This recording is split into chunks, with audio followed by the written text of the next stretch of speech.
Okay, hello everyone. Welcome to BrainX Talks. I'm your host, Chintan Dave. This podcast is about conversations with leading figures and their work at the crossroads of machine learning and healthcare. Myself, I'm a practicing ICU physician in the US, as well as part of a couple of startups that are directly involved in AI and medicine, as well as a consultant with BrainX. I'm also joined today by Piyush Mathur, who's the co-founder of BrainX and the BrainX community. He's a practicing anesthesiologist and ICU physician at Cleveland Clinic. Hi, Piyush. Hi, Chintan. Great. Today we're also joined with our special guest, Ms. Indira Negi. She's the founder of Ingeniosity and a consultant with Global Health Labs, working on AI ultrasound, focused on obstetrics in India, and next steps for pediatric lung ultrasound, along with the Gates Foundation. Before this, she was a senior advisor and deputy director at the Bill and Melinda Gates Foundation, and led efforts to improve maternal and newborn health by investing in innovative devices and software that can help early diagnosis and reduce the risk during pregnancy and labor. She's also worked at Intel for over a decade, leading the sensors engineering team for wearable devices, among several other roles. Before joining the foundation, Indira was a vice president of product management at AliveCore, which is an ECG medical device company focused on cardiology services. She also holds 5 patents. Indira gets her sense of purpose from creating new technology, making existing technology more accessible to reduce suffering. She gets her joy from spending time in nature, being with her dogs, family, friends, and building things. Indira is also trained as an electrical engineer. Indira, how are you? Thank you so much and welcome to BrainX. Thank you, Chintan. I'm very, very happy to be here. I'm glad we're able to do this now. Excited Yeah, with the conversation. likewise, thanks. And to start us off, Indira, tell us about your amazing journey. You've been part of so many very exciting and innovative organizations, and you've done some amazing work. So, how did you get started? Just kind of ease us into your awesome story. Well, I think I've always loved biology since I was a kid.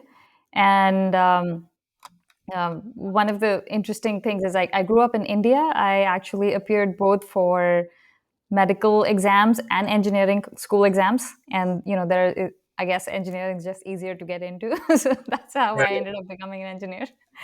But I've like maybe it was just good teachers when I was young, but the I've just been very fascinated with biology, how the human body works, and how little we understand sort of the in-depth aspects of how the human body works. So that naturally leads to a fascination with how do we learn more? How do we measure things? How do we convert these analog processes into digital data so that we can process them later? And so that led to, my graduate thesis work was on health sensing, but at the time it was still, very much you turn biological data into digital data. You do Mhm. digital signal processing. Very much you're getting a linear stream of data coming to your, computers or processors, and then you're performing some sort of analysis on that. And we weren't using neural networks back then. You didn't have enough compute. You didn't have enough data, and frankly, and back then is about 2008, 2009. So neural networks was like was considered a bad word. Like people who were doing research in neural networks were, it was like, oh, this is never going to amount to anything type of thing, right? Right. So it was just signal processing on health sensors data. And after graduate school, I ended up at Intel working on lithography, which is the process of manufacturing chips from silicon. Um, but I think after a few years, which is very important, and it is the most important thing Intel could do and very important for the US as well. But after a few years, I really missed working on health sensors and medical devices. So I found my way to the wearable division, which Intel was just starting, and ended up working on health sensors for wearable devices. We did a few um, earbuds with heart rate in them and smartwatches with New Balance and Tag Heuer that had sensors in them. We were doing ECG, EEG devices. Um, and then Intel shut down the division because I think we could have known this before, but Intel makes high power processors. And then wearable devices really don't need high power processors. They need kind of low power processors. Um, so after that, I ended up a few different roles at Intel, but went to the health and life sciences team, and I was the director for that team. And that's really when I think AI and medical devices was starting to actually get into product. FDA was starting to give clearances to AI products, because up until then it really had been, hey, if AI can learn all the time, then how do we know what we are clearing for use in the Mhm. market? And so the big Intel customers for medical imaging AI were, the GE, Philips, Siemens. I mean, basically the biggest medical device companies in the world. And that's really, I think, where I ended up focusing a lot more on imaging AI for medical devices that is actually going through a production process, going through the FDA, actually getting used in the world. So that's my journey into healthcare AI. I mean, one thing that stands out, like the beginning of the journey, you said you just did the medical exam and the engineering exams. I mean, those exams are not like easy, it's not light work. So kudos to you for, kind of writing all those exams. And then it seems like engineering turned I, worked out I for was you. I was I was very nerdy. I still like studying, man. I don't know. I'm just insatiably curious. So That's amazing. I mean, do you I still do mean, you exams just sound for like fun or what? sorry. Do you still do other exams just for fun or what? No, I don't do exams for fun. I do learning for fun. That's awesome. No, but you sound like sound like you love to learn. I know Piyush does. Of You course. seem like you're doing like five different things at the same time, which all sound like very high intensity and all have required a lot of deep technical know-how. 100%. I mean, that's what the point of the podcast is. Yeah, no, I think learning has been part of our journey. You think about like doctors trying to learn AI, that is really challenging. Going to matrices and vector after those Yeah. years of anatomy and physiology requires more than deep learning in true Yes. sense. Yeah. But taking that learning further, what amazes me is these different organizations that you have worked with. Whether you talk about AliveCore, Intel, Gates Foundations, and all. So let's talk about your learning, your experiences from them. How can some of the people who are very excited about AI and healthcare, get involved in this? What are your organizational experiences? How do we take a concept to implementation? Some of the typical challenges that people deal with and the pitfalls there. Yeah, maybe I'll start with the most recent work at Gates Foundation, right? And because let me compose my thought a little bit. So if you think about the goal of what the Gates Foundation and the organizations that the Gates Foundation works with, which are often product organizations, some nonprofit organizations, and then governments of various health ministries of various countries.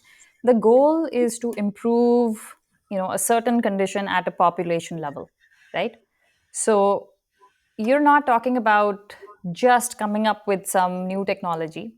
In fact, I would say that is the easiest piece. And in fact, if anything, it is so fun because the reward is in like having built something and then feeling this pride and glory in your achievement, right? So it's not, I would say only maybe 5% of the effort is building the technology, right? A lot of the actual success of reaching the end goal, which is that it's being implemented and used at population scale in a country, is you are getting through you're helping the countries make policy that allows for certain technologies like this to be used. You are working through the business models that allow product companies to still be sustainably running a business while making a product like this, because we're talking about low income countries, right? I should have said that at the beginning. Gates Foundation focuses on improving healthcare in low income countries.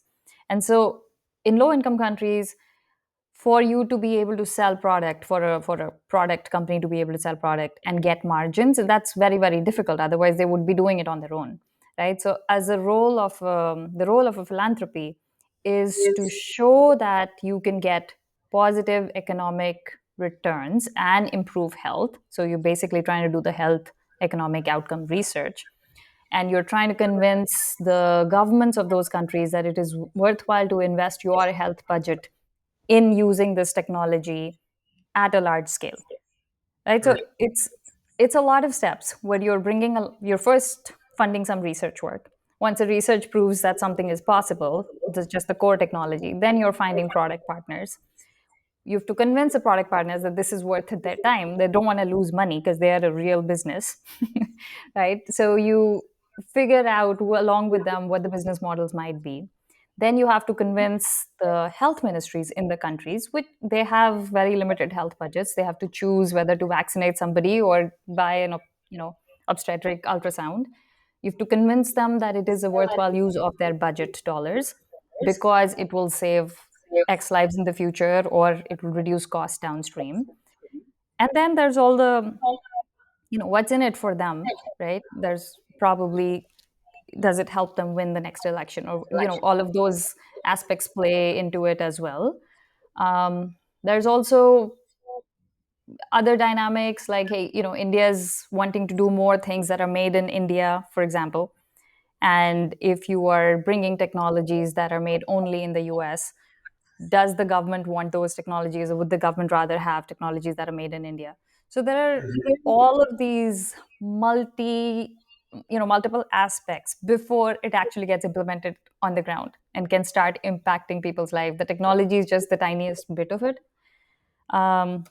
So I would say my big takeaway from this has been that large scale implementation happens based on trust between people. The only times we move forward is because this one person who now heads this health ministry in some country we're interested in used to work closely with this WHO guy who used to work closely with this person who is now at the Gates Foundation. And therefore, because of that chain of trust between people, we can move this forward. Like, you need the champions within the organizations making decisions in these countries to move the work forward. It's really not about building the thing, which Yeah, it's interesting you say that because a common thing in data science is 80% of the resource and time spent is on pre-processing the data, right? But what you are saying is 90+% of implementation for AI in healthcare is in post-processing AI, right? Like when you want to get to implementation, it's all about relationships. Instead of graph neural network, there is this whole relationship network that you need to execute through. It's fascinating, and sometimes people don't think about it. So your perspective, I appreciate it. It's very valuable to our listeners. I mean, I don't think I had this much perspective before, right? Because a lot of my career has been at Intel. And, like, I started working in lithography. It's literally like 5 companies in the world do that, and 2 in the US do it, right? So it's like deep tech. And the difference between something that's deep tech and, I don't know, shallow tech or the rest of tech is that there is a lot of demand. Everybody needs processors. There are like 3 companies that would make it. So they have to get it. Like, they have to buy it. So, you're basically competing on, this is a essential need for you. And here are the numbers. You can compare these 3 offerings that these 3 companies provide. It's very numbers driven. And in that case, people matter less and relationships matter less. But when you come to a situation like this where eventually you want, like, the health minister of some county in Africa to choose whether they want to set aside money for ultrasound or they want to set aside money for rotavirus vaccine. It's not really about numbers because everything's an assumption, right? Like, how many lives will this save? How much? Like financial modeling, there's a lot of assumptions in there. It becomes very much about who these people will trust, like just people. And I think in the world of generative AI, as more and more of our communication becomes generated by AI, these relationships between people are going to become even more important. That's right. Yeah, and so a couple of questions come out of that. So it seems like there's a lot of various moving parts, but also different variables like election cycles and different priorities of different counties or different jurisdictions. So different things, different people prioritize different things. So a few questions come about that I'm wondering if you can answer. One, like, what is the typical timeline? Like, if you create some AI technology, and then you have to do the initial research to prove that it works, find the ground partners, convince the electoral or the political parties, get funding. So what would you say from your experience as being a typical timeline of that? And a follow-up question, since it's all based on trust of like second, third degree of separation, as we become more, digitalized in terms of our encounters with people, how do you see that changing in terms of building that trust moving forward if a company or a startup wants to implement technology in a developing or a resource constraint setting? So I think the timeline question, um, like a lot of technology transformation waves, it first goes slow and then it goes very fast. And I think one of the strategies that we have taken for something like ultrasound, and I keep saying going back to ultrasound because it's one of our largest investments, is that we've funded the development of AI algorithms on these devices. But the very first use of these AI algorithms at, say, the village healthcare facility level will require purchase of a lot of these devices. And that part's going to be very slow because that part requires capital expenditure, that part requires like health budgets, Training. countries doing tenders, and these companies who are building this, filling these tenders, and they don't know such a thing exists, so they don't do tenders for this. So that requires a lot of work. But once these devices are already out there, and you have an AI algorithm, every additional AI algorithm is very quick, right? Because it's a software download. And if you even look at how the FDA in the US has approved these algorithms, if you think about what they were doing in, say, 2019, 20, there were very few algorithms, maybe like one or two a year that the FDA was clearing. But if you look at how many algorithms they clear now they understand it, right? They'll clear algorithms very quickly. There's tons of predicate for previously existing algorithms. And no company is like, I don't want to touch AI because, FDA, it takes very long to get it cleared. So I think just like all of those, it's going to be, governments and countries, ministries, they take a little while to understand a new technology. Once they understand it and it's actually yielding positive results, then they're okay with like approving things that are similar to it.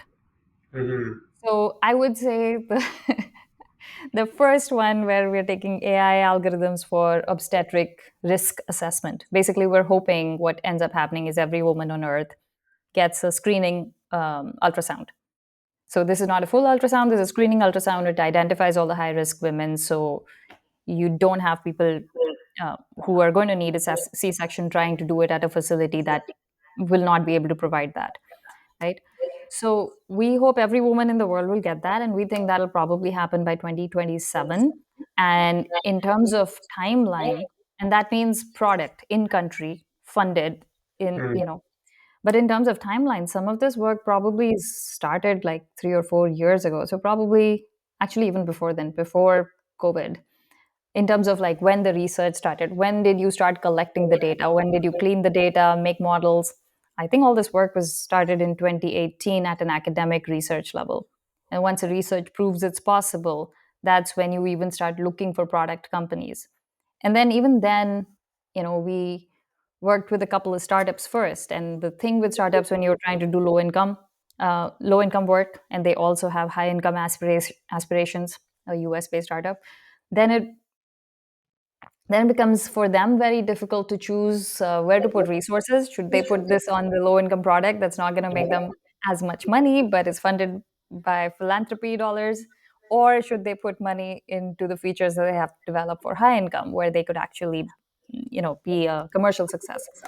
And so after that step is when we move to these large companies where we know that they have the distribution in the low income countries, like the Philipses and the GEs, and we know that they can follow through for 5 years, 7 years. And it's not done when you launch the product in the market. You have to support it post launch, right? So you have to be large enough that you have the ability to support things, replace things, provide some, um, you know, because like medical devices end up not being used after they stop working the first time. So if you don't have a service contract, these just sit and they occupy these large rooms. So they're basically worse than before they were there, right? Because now this large room can't be used because this giant machine is sitting inside and it doesn't do anything. Yeah, it's like during COVID or even post-COVID, a lot of ventilators were donated to like developing countries. But then without a plan of maintenance for these ventilators, once the ventilator goes down, there's no way to maintain them. So then now it's just like an empty junk of Right. technology, which, is non-functional. And so you're right, like having that plan and long-term I guess having the partnerships to like be able to maintain that is just as important as implementing the AI, is just to make sure there is a Yeah. plan to follow it up. But the other thing you also said is very reassuring is like once you have the infrastructure and the hardware in place, if you're just creating new AI software for like an additional identification for an obstetric ultrasound, once the ultrasound's already in the clinical workflow in those settings, then it's easy to implement, and that cycle could be much shorter within a couple of years even compared to like Yeah, a I decade. think it's much, and I'll tell you, a really reassuring story as well about this. So the first time we went to this like village called Shanghia, this is in Kenya, and we went to see how the nurse midwives there, who were just trained on using this handheld ultrasound for obstetric screening, how they were using it. And the nurse midwives, they were like, oh, all the women are waiting in the afternoon because I get through all the patients. It's a village dispensary, so everybody just comes there. It's not like specialized, right? Like you have a cold, you go there. You have a wound, you go there. Right. You're pregnant, you go there. So she's like, oh, they're all waiting in the afternoon because that's when we do ultrasounds. And I see like there's a bunch of guys also in line. I'm like, what are these guys waiting for? Because these women should only know how to do obstetric ultrasound. Right. But the thing is, they have the device, and the device has the ability to look at lungs. It has they can essentially see inside the body.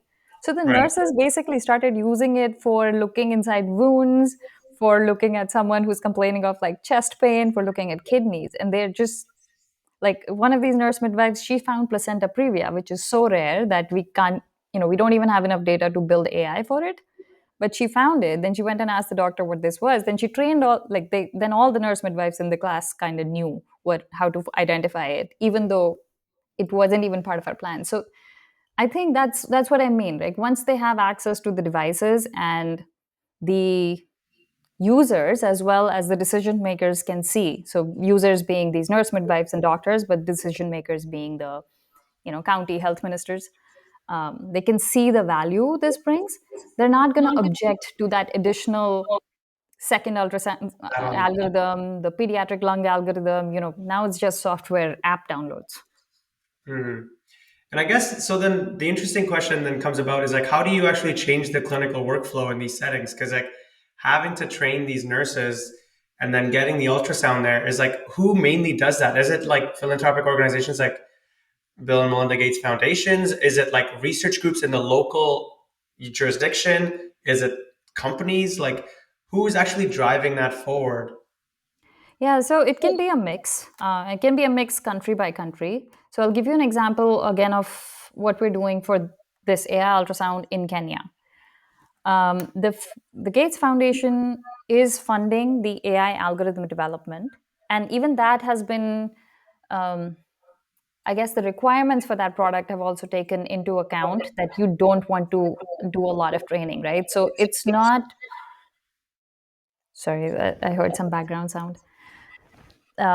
But it's not ultrasound like you're looking for standard planes and then you're trying to do measurements. It's ultrasound as in you're just going left and right and up and down, Hmm. and the AI is just finding the planes where it thinks the data is, and it's giving you answers about what the gestational age is, or the position of the baby, and viability of the fetus, etc. So it's actually very easy to do. The whole idea was a lay person should be able to do it. You are not lay people, but I am, and I can do it. So Right. that was the whole idea. And the education for this and the training for it is in app. Basically, the app itself on the go always keeps educating you. You can, think about how you use a lot of software apps, right? I do virtual reality workouts. And how did I learn boxing? After putting on my headset, and it showed me how to do boxing.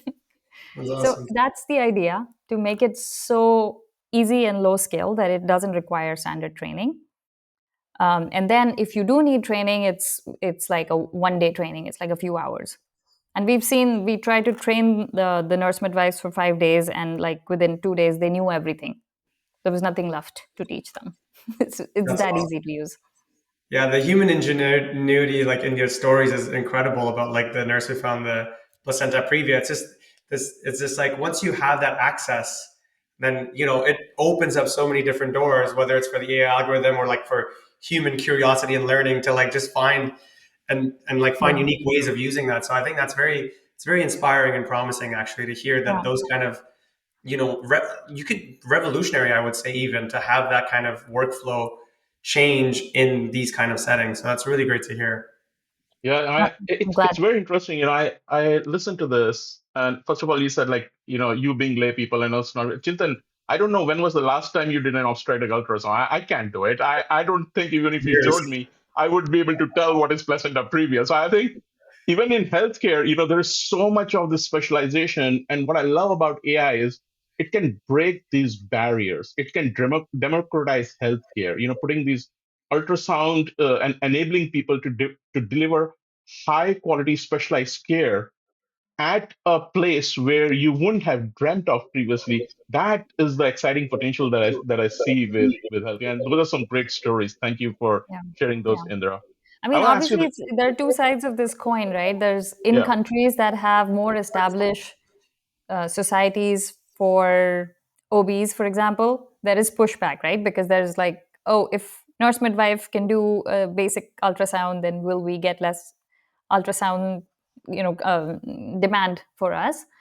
And it's only in countries where there are established societies. So, like you see this in South Africa, you see a little bit in Mhm. India, you see a little bit in Kenya. But then there's countries where there's like almost no OBs, right? Where there's like no opposition. where, That's right. yeah, Yeah, sorry, I yeah. think we'll leave politics to politics. I think science to science. That's where we stick. We stick with the science and stay away from the politics. But with all this exciting work, the last question I wanted to hear from you is: you're trying to do so many amazing things. Where do you see AI in healthcare going? What's your vision of it? Where do you see this going, especially with foundation models, generative AI, all these 100 different tools that we have now? What is Indra excited about? Where do you see this getting implemented next? Okay. Yeah, it's about time we talk about generative AI as well. So I think generative AI is super exciting, right? Because it really is truly democratizing knowledge, right? Um, it's allowing a lot more people to access the kind of knowledge that they didn't have access to. I mean, you're both doctors, so you know this. Regular people like us get very little time with doctors and very little time to really ask questions and get in-depth understanding. Also, because the doctors are, seen as an authority figure. Nobody wants to seem stupid and ask multiple follow-up questions. So I think for all of those things where it's like understanding diagnosis or understanding the information you receive from your doctor for a consumer and simplifying that, I think generative AI is great, right? Um, I think that the pitfalls, because we should definitely talk about them, is how much of an authority figure people think generative AI is, right? So now if I'm a consumer and I am getting communication from my doctor's office, but now that communication is not being written by a human nurse or my doctor, now it's generated and there's no human in the loop. And I think that it's correct every time because I think it's coming from this source of authority, but really it could hallucinate and I would not know the difference, right?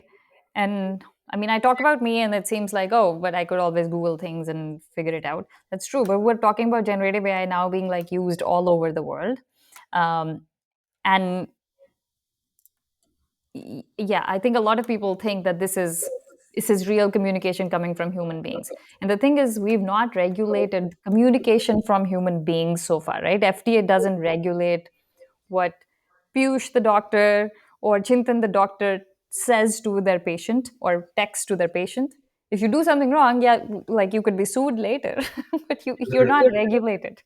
Right? But now we have like a software doing it instead of you.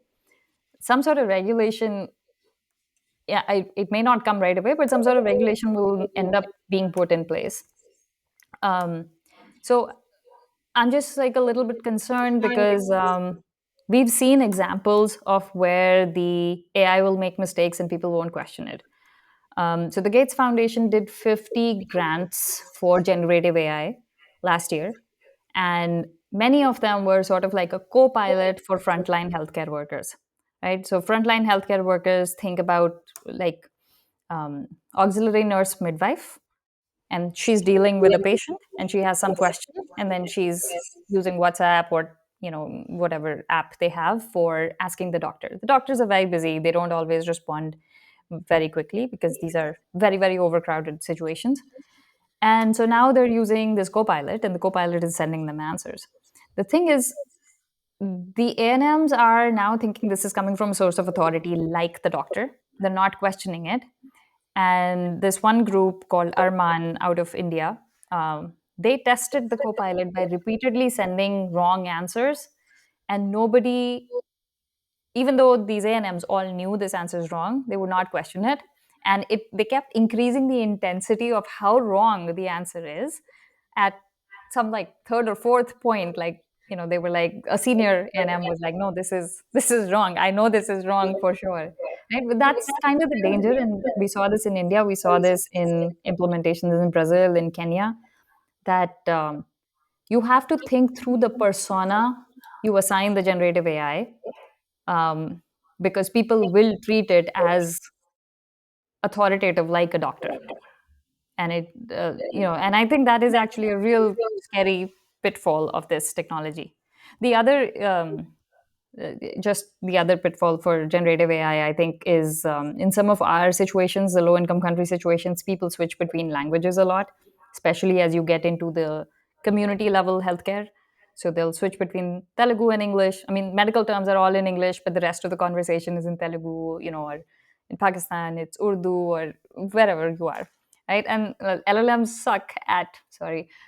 are very poor at knowing that you switched a language, right? So now we've got to figure out, and it's not an easy thing to do, to figure out like when people have switched between languages, and that causes some limitations in how easily these models can be used and incorporated into practice. So I would Yeah, say those those. are pitfalls. Yeah, no, those are great thoughts, and I think great words of caution. So I'll give it to Chintan to close it out. Yeah, thanks, Indira. I mean, I think you've balanced out the optimism and positive stories you shared earlier with some cautious approach that we should take. And so, in that front, maybe it's not so bad that implementing new technologies in resource constrained settings does take some time, because it allows you time to actually test it and make sure that it's safe, it's with the appropriate authority, and then also have a, like you mentioned earlier, like have a follow-up plan to ensure that it's accurate and safe and doing as it's expected. So I think very balanced and still optimistic, I would say, is the tone I kind of got from you overall about the I am overall. I am optimistic. I just sometimes when I talk to very optimistic people, let's, let's say people who are more optimistic than me, and especially if they're working on the technology itself, Yeah. it's kind of, and I've obviously been in the same place myself years ago, where it feels like, oh, this was the hardest piece, and now that this difficult technology piece has been built, the whole, like, it's being used all over the world, should happen organically. And a lot of the checks and balances in place are good for safety, but a Mhm. lot of the checks and balances in place also slow down the actual use of technology significantly. Totally. Well, I'm glad we have consultants and awesome people like you to help navigate companies and organizations through that. And thank you again for joining, Indira, and thanks to the listeners. It's been a great episode. For everyone interested, please come on over to our LinkedIn page, be part of the BrainX community, where our goal is to share and learn from each other about AI and in healthcare. As well, you can check out additional resources at brainxai.org for more information. Drop us a line for any collaborations or any questions or concerns. We'd love to hear from you. Until next time, thanks again, everyone.